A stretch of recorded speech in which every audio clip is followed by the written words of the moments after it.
అప్పుల బాధలు వెంటాడుతున్నాయా? అయితే 6 జేవిఆర్ వారి జాతిరత్నాలు ధరించండి. హలో అండి, అందరికీ నమస్కారం. నేను మీ కట్టా కార్తీక్. ఆంధ్రప్రదేశ్ సారా స్కామ్లో కీలకమైన అప్డేట్ మనకంతా ఉంది. శంషాబాద్ శివార్లో కాసారం ఏరియాలో ఉన్నటువంటి సులోచన పామౌదులో 11 కోట్ల రూపాయలని ఇలా ఏపీ సారా స్కామ్ని ఎంక్వైరీ చేస్తున్న సిట్ అధికారులు స్వాధీనం చేసుకున్నారు. వాళ్ళ సోదాల్లో 11 కోట్ల రూపాయలు చూడండి, 12 అట్టపెట్టెలో ఇదంతా కూడా ఆంధ్రప్రదేశ్కి సంబంధించిన డబ్బు. ఇది ఎలా దొరికింది అంటే, ఇదిగో కారు, ఇప్పుడు ఇక 12 పెట్టెలు మా సిట్ అధికారులు వీటిని స్వాధీనం చేసుకున్నారు. మొత్తం 11 కోట్ల రూపాయలు. వరుణ్ పురుషోత్తం అని చెప్పేసి ఈ ఆంధ్రప్రదేశ్ సారా స్కామ్లో ఏ పార్టీగా ఉన్న వ్యక్తి ఇచ్చిన వాంగ్మూలం ఆధారంగా, అతను ఇచ్చిన సమాచారం ఆధారంగా ఈ డబ్బును పట్టుకున్నారు. ఇది రాజు కసిరెడ్డి భద్రపరిచయం అంటే గత జూన్ జూలైలో ఇక్కడ ఈ ఫామ్ హౌస్లో భద్రపరిచారంటే ఎక్కడికి తరలించడానికి అవకాశం లేక ప్రభుత్వం మారింది కదా. ఇక్కడేమో రేవంత్ రెడ్డి ప్రభుత్వం, కోఆపరేట్ చేసే కేసీఆర్ ప్రభుత్వం కాదు, అక్కడేమో కూటమి ప్రభుత్వం అధికారంలోకి వచ్చింది.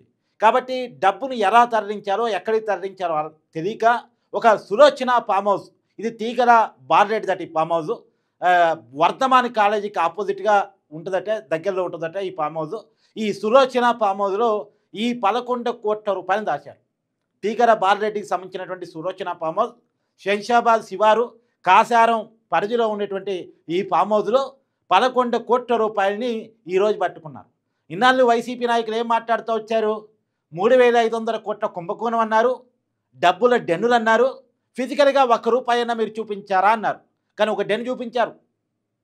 దాదాపుగా డబ్బంతా వైసీపీ హయాంలోనే ఖర్చు పెట్టేశారు. రియల్ ఎస్టేట్లో ఖర్చు పెట్టారు, సినిమాల్లో ఖర్చు పెట్టారు, కంపెనీలు పెట్టేశారు, సూట్ కేసు కంపెనీలు పెట్టారు, విదేశాల్లో తరలించారు. ఇది మనం రోజు సిట్ అధికారుల నుంచి వింటా ఉన్నాం. కానీ ఇంకా డబ్బు ఉంది. ఆ డబ్బులో ఒక 11 కోట్ల రూపాయలు ఒక ఫామ్ హౌస్లో దాస్తే దాన్ని ఏ పార్టీగా ఉన్నటువంటి వ్యక్తి వాంగ్మూలం ఇస్తే ఇదిగో పట్టుకొని చూపించారు. అంటే ఎవిడెంట్గా దొరికిపోయింది. ఇక లిక్కర్ స్కామ్లో దొంగలు అడ్డంగా దొరికిపోయినట్టే లెక్క. రాజు కసిరెడ్డి సూచనల మేరకు రాజు కసిరెడ్డి, చాణుక్య, ఈ వరుణ్ పురుషోత్తం, వినయ్ అనేటువంటి వ్యక్తి సహకారంతో ఈ ఫామ్ హౌస్లో డబ్బులు దాచారంట. సో అన్ని లెక్కలు తేలుతున్నాయి, డబ్బు లెక్కలు కూడా తేలుతున్నాయి. ఇప్పటికే సిట్ అధికారులు అకౌంట్స్లో ఉన్నటువంటి 60 కోట్ల రూపాయలు సీజ్ చేశారు. కోర్టు అనుమతి మేరకు 60 కోట్ల రూపాయలు సీజ్ చేశారు. 60 కోట్లు కాక ఇది ఒక అదనం. మరి కుంభకోణం 3,500 కోట్లు అన్నారు కదా, 60 కోట్లు, 11 కోట్లు, 70 కోట్లే కంటే ఇంకా దొరికేది ఉంది. ఆల్రెడీ ఖర్చు పెట్టేసిన డబ్బు ఉంది. ఈ మధ్యం డబ్బుతోటి రాజు కసిరెడ్డి 2 సినిమాలు తీశాడు. పాన్ ఇండియా సినిమా నిఖిల్తో తీశాడు. స్పై ఏదో అనుకుంటా, ఐ థింక్. అలా ఇది నేను సొంతంగా ఇస్తున్న ఇన్ఫర్మేషన్ కాదు. సిట్ అధికారులు వాళ్ళు కనుక్కున్న మేరకు మీడియాకు తెలిసిన సమాచారాన్ని నేను మీకు చెప్తా ఉన్నాను. కానీ ఏది ఏమైనా ఆంధ్రప్రదేశ్లో జనాన్ని చంపి సంపాదించిన డబ్బు ఇది. ఆంధ్రప్రదేశ్లో ప్రజల చేత విషాన్ని తాపించేసి సంపాదించిన డబ్బు అది. అందుకనే లిక్కర్ స్కామ్ అనకుండా నేను సారా స్కామ్ అంటున్నాను. కల్తీ సారాని, లేదు కెమికల్ కళ్ళుని, లేదు రసాయనాలు కలిపినటువంటి ఒక పదార్థాన్ని బాటిల్లో నింపి ఇదే మందు అని కొత్త బ్రాండ్ దానికి పేరు పెట్టేసి ప్రజల దగ్గర ఎక్కువ డబ్బు రూపంలో, మళ్ళా ఫోన్పేలు, గూగుల్ పేలు కాదు, ఇక డబ్బు రూపంలో గుంజేసి ఒకేపు జనం చచ్చిపోతుంటే వీళ్ళ జేబులు నింపుకున్నటువంటి స్కామ్ ఇది. ఇప్పుడు ఇవాళ ఒక పేపర్లో ఒక వార్త వచ్చింది. ఏంది అంటే, సంతకాల సాక్షిగా దొరికిపోయిన జగన్ అని. అంటే ఈ బెవరేషన్ కార్పొరేషన్ ఎండి వాసుదేవరెడ్డి ఎవరైతే ఉన్నారో అతను రైల్వే శాఖలో పనిచేసే వ్యక్తి. జగన్మోహన్ రెడ్డి గారు 2019లో అధికారంలోకి వచ్చిన తర్వాత అతని డిప్యుటేషన్ మీద తెచ్చుకున్నాడు. ఆ డిప్యుటేషన్ మీద తెచ్చుకున్నటువంటి వాసుదేవరెడ్డిని నీటిపారుదల రంగ శాఖలో ఉపయోగించుకుందామని అప్పటి సీఎస్ జగన్మోహన్ రెడ్డి గారు రికమెండ్ చేస్తే, లేదు ఇతను బెవరేషన్ కార్పొరేషన్ ఎండీగా పెట్టండి అని చెప్పేసి జగన్మోహన్ రెడ్డి గారు సూచించారంట. సంతకం పెట్టి మరీ సీఎస్కి లేఖ పంపారట. తర్వాత డెస్టినీస్ కమిషనర్ కూడా ఆ వాసుదేవరెడ్డినే పెట్టారు. అంటే వాసుదేవరెడ్డిని అక్కడ పెట్టుకుంది జగన్మోహన్ రెడ్డే. మామూలుగా ఎవరు ఏ శాఖలో ఉండాలని సీఎస్ డిసైడ్ చేస్తారు. సీఎస్కి ఓవరాల్గా జగన్మోహన్ రెడ్డి గారు అంటే ఎవరు ముఖ్యమంత్రిగా ఉంటే వాళ్ళు ఇన్స్ట్రక్షన్స్ ఇస్తారు. కానీ ఈయన్ని పర్టికులర్గా రైల్వే శాఖ నుంచి డిప్యుటేషన్ మీద తెచ్చుకొని బెవరేషన్ కార్పొరేషన్ ఎండీగా, తర్వాత మళ్ళీ అదే వ్యక్తిని డెస్టినరీస్ కమిషనర్గా పెట్టుకొని ఈ దందా కొనసాగించారు అనేటువంటి విషయాలు ఇప్పుడు తెలుస్తూ ఉన్నాయి. వాసుదేవరెడ్డిని అక్కడ పొజిషన్లో పెట్టుకుంది జగన్మోహన్ రెడ్డే. జగన్మోహన్ రెడ్డి సూచనల మేరకే సీఎస్ అతన్ని పెట్టాల్సి వచ్చింది. మనం గతంలో రజిత్ భార్గవ్ స్టేట్మెంట్ చూసాం. నేను చెప్తా ఉండేవానండి, మీరు ఇలా చేయటం వల్ల ప్రభుత్వ ఖజానాకి ఇబ్బంది అని నేను చెప్తున్నానండి, మెమోలు కూడా ఇచ్చానండి, ఎవరు వెళ్ళలేదండి అని గతంలో రజిత్ భార్గవ్ ఒక ఐఏఎస్ ఇచ్చినటువంటి వాంగ్మూలం మనం చూసాం. ఇదంతా చెప్పేస్తున్నాం, ఒక్కొక్కటి వాస్తవం బయటకు వస్తూ ఉంది. ఈ చాణుక్య అనే వ్యక్తి డిస్టెన్స్కి ఫోన్ చేసి మీ మద్యాన్ని ఆంధ్రప్రదేశ్ మద్యం షాపుల్లో అమ్మాలంటే మాకు కమిషన్లు ఇవ్వాలి అని ఫోన్ చేసేవాడంట. ఈ చాణుక్య ఎవరో వాళ్ళకి తెలియదు కదా, మద్యం సప్లై సంస్థలు తెలియదు కదా. వెంటనే వాసుదేవరెడ్డి ఫోన్ చేసేవాడట. మాకు చాణుక్య అని ఒకరు ఫోన్ చేశారండి, నేను జగన్మోహన్ రెడ్డి మనిషి అని చెప్తున్నారు, డబ్బులు అడుగుతున్నారు అంటే, అవునండి ఆయన జగన్మోహన్ రెడ్డి మనిషే, ఆయన అడిగినంత ఇచ్చేయండి, ఆయన అడిగినంత ఇస్తేనే మీ మద్యం ఆంధ్రప్రదేశ్ మద్యం షాపుల్లో అమ్మబడిద్ది అని చెప్పేవాడంట ఆయన. ఏంటి చాణుక్యకి డబ్బులు ఇచ్చేవాళ్ళు. ఆ చాణుక్యకి ఇచ్చిన డబ్బే ఇదంతా, అంటే ఆ డబ్బులోదే ఇదంతా. రాజు కసిరెడ్డి, చాణుక్య, పురుషోత్తం, వరుణ్ పురుషోత్తం, ఇదంతా ఒక టీము. వీళ్ళు వినయ్ అనేటువంటి వ్యక్తి సహకారంతో ఈ పాముదులు డబ్బులు పెట్టారంటే ఎటు సప్లై చేయాలో అర్థం కాక. మా ఊరికి అయితే జగన్మోహన్ రెడ్డి మళ్ళీ అధికారంలోకి వస్తే ఈ డబ్బు ఎటో కటు పోయేది. ఇక్కడ వాళ్ళు సహకరించే గవర్నమెంట్ ఉన్నా ఈ డబ్బు ఎక్కడికో పంపించి ఉండేవాళ్ళు. కానీ ఈ డబ్బుని ఇక్కడ స్తక్కాన పెట్టారు. ఇక్కడ ఎవరు చూస్తారే, ఈ ఫామ్ హౌస్కి ఎవరు వస్తారే అనుకున్నారు. కానీ మొత్తానికి సిట్ అధికారులు ఈ డబ్బును పట్టుకున్నారు. మొత్తం 11 కోట్ల రూపాయలు దీన్ని సీజ్ చేశారు. మనకి చాలా ఫోటోలు కూడా వస్తున్నాయి. 12 అట్టపెట్టెలో దాశారు. మనం ఇన్నాళ్ళు విన్నాం అట్టపెట్టెలో డబ్బులు సప్లై చేసేవాళ్ళు అని చెప్పేసి.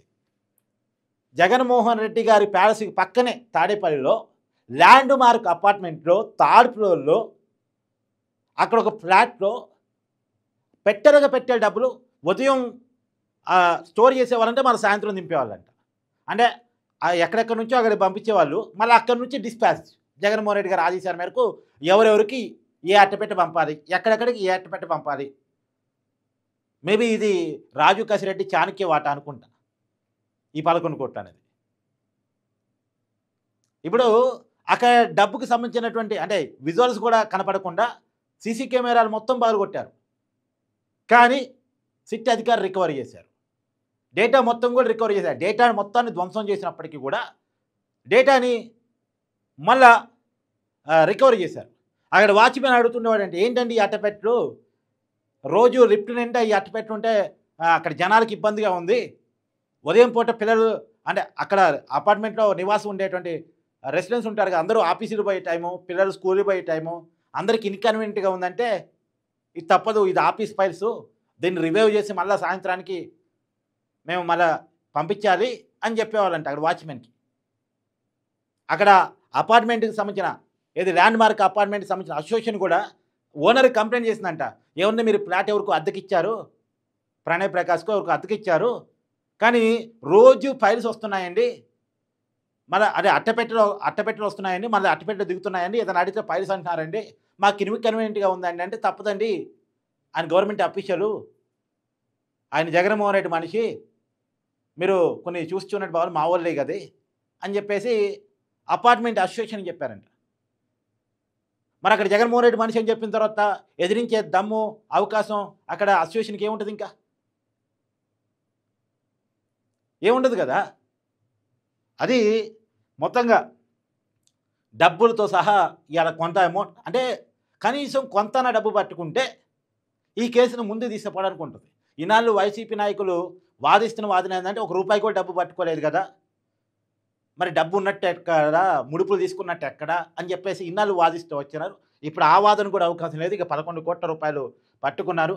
వైసీపీ నాయకులు కూడా ఈ విజువల్స్ చాలా క్లియర్గా చూసుకోవచ్చు. జగన్మోహన్ రెడ్డి గారికి కూడా అర్థమైంది తన అరెస్ట్ జరగబోతుందని. అందుకని సజ్జన రామకృష్ణారెడ్డి గారు ఈ మధ్య మీడియా ఇంటర్వ్యూ ఇచ్చి జగన్మోహన్ రెడ్డి గారు అరెస్ట్ చేస్తారు, మేము దానికి ఫిక్స్ అయి ఉన్నాం అని చెప్తున్నాను. నిజానికి జగన్మోహన్ రెడ్డి గారు ఆయన సతీమణితో కలిసి మొన్న గవర్నర్ గారిని కలిశారు. గవర్నర్ గారిని ఎందుకు కలిసావా అంటే దానికి సమాధానం లేదు. వాళ్ళ పార్టీ మీడియాలో మాత్రం అంటే యువత టీడీపీ వాళ్ళు ప్రశ్నలు లేవనెత్తిన తర్వాత ఇక తప్పదు ఏదో ఒక సమాధానం చెప్పాలి కాబట్టి ఆయన ఆరోగ్యం బాగాలేదు కాబట్టి పలకరించడానికి పోయాం, పరామర్శించడానికి పోయాం, మర్యాదపూర్వక భేటీ ఇలా చెప్పారు. మరి మర్యాదపూర్వక భేటీ అయితే అఫీషియల్గానే ట్విట్టర్లో పెట్టవచ్చు కదా, పెడతారు కదా మామూలుగా.